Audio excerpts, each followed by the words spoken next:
Perdana Menteri Israel Benjamin Netanyahu melakukan kunjungan ke kamp pengungsi Tulkarem di tepi barat utara pada Jumat, 21 Februari 2025.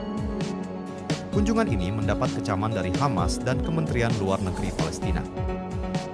Dikutip dari Anadolu Agency, Netanyahu memerintahkan tentara Israel untuk meningkatkan serangan di daerah Tulkarem.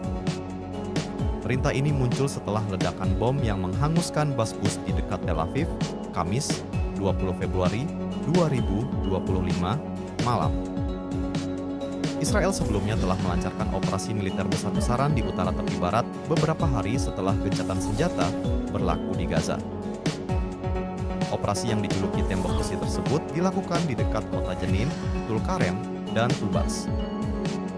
PBB mencatat 40 warga Palestina tewas dan 40.000 orang mengungsi akibat serangan itu. Menanggapi perintah terbaru Netanyahu, Hamas menyebutnya sebagai tanda kebangkrutan politik dan militer. Kunjungan pemimpin Israel ke kamp Tulkarem dinilai hanya untuk menutupi kegagalan dalam menghadapi perlawanan Palestina.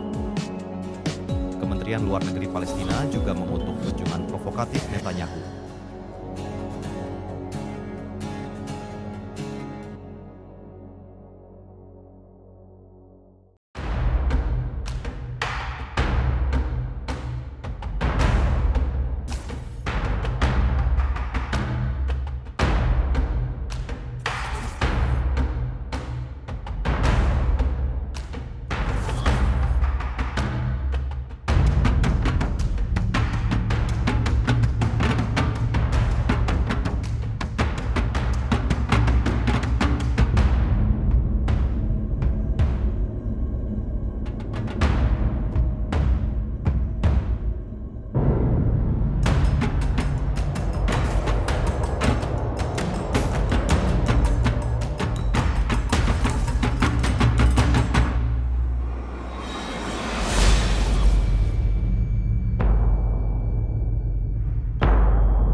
Download Tribun X sekarang, menghadirkan lokal menjadi Indonesia.